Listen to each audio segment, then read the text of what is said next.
YCP fake Paytm బ్యాచ్కి జగన్మోహన్ రెడ్డి సరికొత్త target ఇచ్చాడు. తిరుమల తిరుపతి దేవస్థానం లడ్డూ విషయంలో, నెయ్యి కల్తీ విషయంలో, లడ్డూ కల్తీ విషయంలో, తిరుమలలో వాళ్ళు చేసినటువంటి అవినీతి తప్పుడు పనుల విషయంలో ప్రజల్లోకి బలంగా వెళ్ళిపోవడంతో దాని నుంచి డైవర్ట్ చేయడం కోసం ఇవాళ టీటీడీ చైర్మన్గా ఉన్నటువంటి బిఆర్ నాయుడు గారిపై కొన్ని ఫేక్ ప్రాపగండాలు మొదలుపెట్టేశారు. అయితే ఇందులో ఈ నిబ్బాలు చేసినటువంటి నిబ్బి మిస్టేక్లు ఏందో ఒకసారి మనమే చూద్దాం. టీటీడీ చైర్మన్ బిఆర్ నాయుడు గారు షిరిడీకి వెళ్ళినట్టుగా, అప్పుడు ఒక మహిళతో ఉన్నట్టుగా, ఈవిడతోనే మరికొన్ని డీప్ ఫేక్ వీడియోలు కూడా ఆ వైసీపీ పేటీఎం బ్యాచ్ బయటకు వదిలింది. చాలామంది చూసుంటారు. అయితే ఈ నిబ్బాలు మిస్ అయింది ఏంటంటే, చేసే తప్పుడు పని అన్నా సక్రంగా చేయాలి కదరా పోరంబోకులంతా కలిసి. మీరు ఆ ఫేక్ అన్నా సక్రంగా తగలబెట్టాలి, లాజికల్గా ఉండాలి. ఇప్పుడు ఇందులో ఒక డ్రైవర్ రిసీవింగ్కి వచ్చున్నాడు. ఇతను డ్రెస్ అలాగే ఉంది, ఆల్మోస్ట్ ఇక్కడ కొంచెం కలర్ మాత్రం తప్ప. నాయుడు గారి డ్రెస్ కూడా అదే ఉంది. కానీ ఎవరినైతే లేడీని వీళ్ళు ఫేక్ చేసి చూపిస్తూ ఉన్నారో ఈవిడ గారి డ్రెస్ చూడండి. అంటే చెప్పాలంటేనే చండాలంగా ఉంది మహిళల డ్రెస్సుల గురించి ఎక్స్ప్లెయిన్ చేయాలంటే. అదేవిధంగా ఇక్కడ చూడండి ఇందులో ఉన్నటువంటి డ్రెస్సు. అంటే మీరు ఎక్కడైతే ఫోటోలు పెట్టారో ఆయన పక్కన, మరి ఆవిడ శారీ మారిపోయింది, శారీ కలర్ మారిపోయింది. అలాగే శారీ కలర్ మారిపోవటం ఒక దారుణం అనుకుంటే, ఆవిడ గారు బ్లౌజ్ చూడండి. మహిళల బ్లౌజుల గురించి కూడా ఎక్స్ప్లెయిన్ చేయాల్సి వస్తుందని నేను అనుకోవాలి. ఈ జగన్మోహన్ రెడ్డి అనేటువంటి పోరంబోకు పుణ్యాన తప్పట్లా ఏం చేద్దాం, జనాలకు క్లారిటీ ఉండాలిగా, తెలియాలిగా. ఆవిడ గారు బ్లౌజ్ చూడండి. అదేవిధంగా ఈ ఫోటోలో ఉన్నటువంటి ఆవిడ గారు బ్లౌజ్ చూడండి. అంటే ఇంత దారుణంగా, పైగా టీటీడీ చైర్మన్ బిఆర్ నాయుడు గారు టీవీ5 అధినేత, ఆయనకి ఇతర వ్యాపారాలు కూడా ఉన్నాయి, 100 కోట్ల ఆస్తులు ఉన్నాయి. అటువంటి వ్యక్తి ఇదిగో టాటా ఇండికా 2003 మోడల్ అంట. అంటే దాదాపు 23 సంవత్సరాల క్రితం డొక్కు కారులో, ఇండికా కారులో టీటీడీ చైర్మన్ బిఆర్ నాయుడు గారు బయటికి వెళ్తే అటువంటి కారులో వెళ్తాడా? సాదా సీదా వ్యక్తులే ఇవాళ అటువంటి కార్లు వాడేటువంటి పరిస్థితి లేదు. అటువంటిది ఆయన ఇండికాలో వెళ్ళినట్టుగా, అంటే ఫేక్ అన్నా సరిగ్గా తగలబెట్టండి అని నేను చెప్పదలుచుకున్నా. అయితే అసలు బిఆర్ నాయుడు గారిని ఎందుకు టార్గెట్ చేసాడయా ఈ పోరంబోకు జగన్మోహన్ రెడ్డి అంటే, గత జగన్మోహన్ రెడ్డి 5 సంవత్సరాల పరిపాలనలో జగన్మోహన్ రెడ్డి అరాచకాలకు ఆయన లొంగల.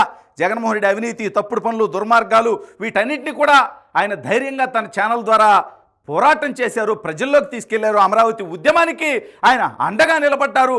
సాక్షాత్తు బిఆర్ నాయుడు గారి మీద కేసులు పెడితే టీవీ5 అక్కడ ఉన్నటువంటి జర్నలిస్టుల మీద కూడా కేసులు పెట్టినా కూడా వాళ్ళు ఎక్కడ వెనక్కి తగ్గలా. జగన్మోహన్ రెడ్డికి వాళ్ళు సాగిల పడలా.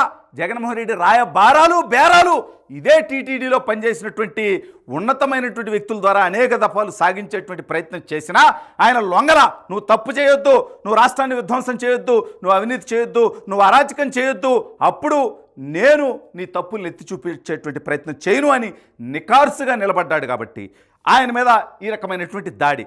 అదేవిధంగా ఈ జగన్మోహన్ రెడ్డి అనేటువంటి రోత వ్యక్తి తిరుమలలో తను ముఖ్యమంత్రిగా ఉండగా తన బాబాయిని టీటీడీ చైర్మన్గా పెట్టుకొని, అదేవిధంగా హిందూ మత విశ్వాసాల మీదే నమ్మకం లేనటువంటి కరుణాకర్ రెడ్డి లాంటి వ్యక్తిని అడ్డం పెట్టుకొని ఈ దుర్మార్గుడు అక్కడ చేసినటువంటి అవినీతి, సాక్షాత్తు వెంకటేశ్వర స్వామి వారి లడ్డూ ప్రసాదం అంటే ప్రపంచవ్యాప్తంగా కోట్లాది మంది హిందువులు ఎంతో గౌరవంగా, ఎంతో ముఖ్యంగా భావించేటువంటి ఆ లడ్డూ ప్రసాదాన్నే కల్తీ చేసినటువంటి జగన్మోహన్ రెడ్డి నీచత్వం బిఆర్ నాయుడు గారు టీటీడీ చైర్మన్గా ఉండగా బయట పెట్టారు. కాబట్టి వీళ్ళని ఎండగట్టారు. కాబట్టి ఇవాళ హిందువుల విషయంలో జగన్మోహన్ రెడ్డి యొక్క నీచమైనటువంటి ప్రవర్తన బయటకు వచ్చేసింది. కాబట్టి ఆ డ్యామేజ్ కంట్రోల్ కోసం ఏం చేయాలంటే, సాక్షాత్తు ఆ టీటీడీ చైర్మన్గా ఉన్నటువంటి వ్యక్తి మీద మనం విషం చిమ్మితే సరిపోతుంది అనేటువంటి నీచమైనటువంటి ఆలోచనతో జగన్మోహన్ రెడ్డి ప్రయత్నాలన్నీ మొదలుపెట్టేశాడు. జగన్మోహన్ రెడ్డి పేటీఎం బ్యాచ్ గుర్తుపెట్టుకోవాల్సింది ఒకటి ఉంది. టీటీడీ చైర్మన్గా బిఆర్ నాయుడు గారు ఏమన్నా అవినీతి చేశారా? తిరుమలని అపవిత్రం చేశారా? తిరుమల వేదికగా ఆయన ఏమైనా అక్రమాలు చేశారా? మీకు దమ్ముంటే, ధైర్యం ఉంటే మీరు వాటి మీద ప్రశ్నించండి. ఈ రకంగా ఫేక్ క్రియేట్ చేయటం అంటే, జగన్మోహన్ రెడ్డి లాగా అక్కడ అవినీతి చేయలేదు కాబట్టి, జగన్మోహన్ రెడ్డి లాగా నెయ్యి కల్తీ చేయలేదు కాబట్టి, జగన్మోహన్ రెడ్డి లాగా హిందూ భావజాలాన్ని విధ్వంసం చేయలేదు కాబట్టి, వాటన్నిటిని కాపాడడం కోసం ఆయన పనిచేస్తున్నాడు. కాబట్టి ఇవాళ ఆయన టార్గెట్ చేయటం.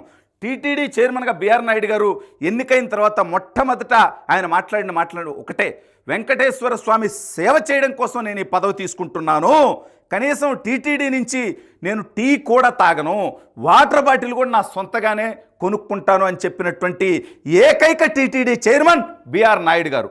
కాబట్టి ఆయన్ని ఏదో ఒక విధంగా టార్గెట్ చేస్తే ఈ కల్తీ లడ్డు కల్తీ విషయం, నెయ్యి కల్తీ విషయం, ఇతను హిందువులపై, హిందూ మతంపై, హిందూ విశ్వాసాలపై జగన్మోహన్ రెడ్డి అనేటువంటి అరాచకవాది చేసినటువంటి విషయాలన్నీ కూడా డైవర్ట్ చేయటం కోసం, టాపిక్ డైవర్ట్ అయిపోద్ది కంప్లీట్గా అనేటువంటి ఉద్దేశంతో ఆయన మీద ఈ రకమైనటువంటి వీడియోలు వదలటం, ఫోటోలు వదలటం, రాతలు రాయటం, వీటి మీద సాక్షాత్తు అంటే ఏఐని వాడుకొని గ్రోక్నో లేకపోతే ఏఐలోనో ఇది ఫేక్ వీడియోలా, ఫేక్ ఫోటోలా, కాదా, రీలా అని చెప్పి అడిగితే కూడా ఏఐలే కూడా ఇవన్నీ కూడా ఫేక్, ఏఐ జనరేటెడ్ వీడియోస్ అని సమాధానం ఇచ్చేటువంటి పరిస్థితి ఉంది.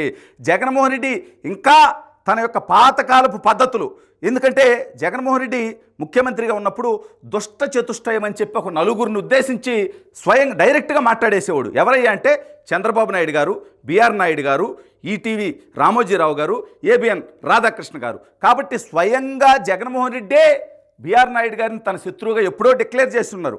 అంటే దుష్ట చతుష్టయం అని పలకటం కూడా ఆ దౌర్భాగ్యమైనటువంటి జగన్మోహన్ రెడ్డికి రాదు.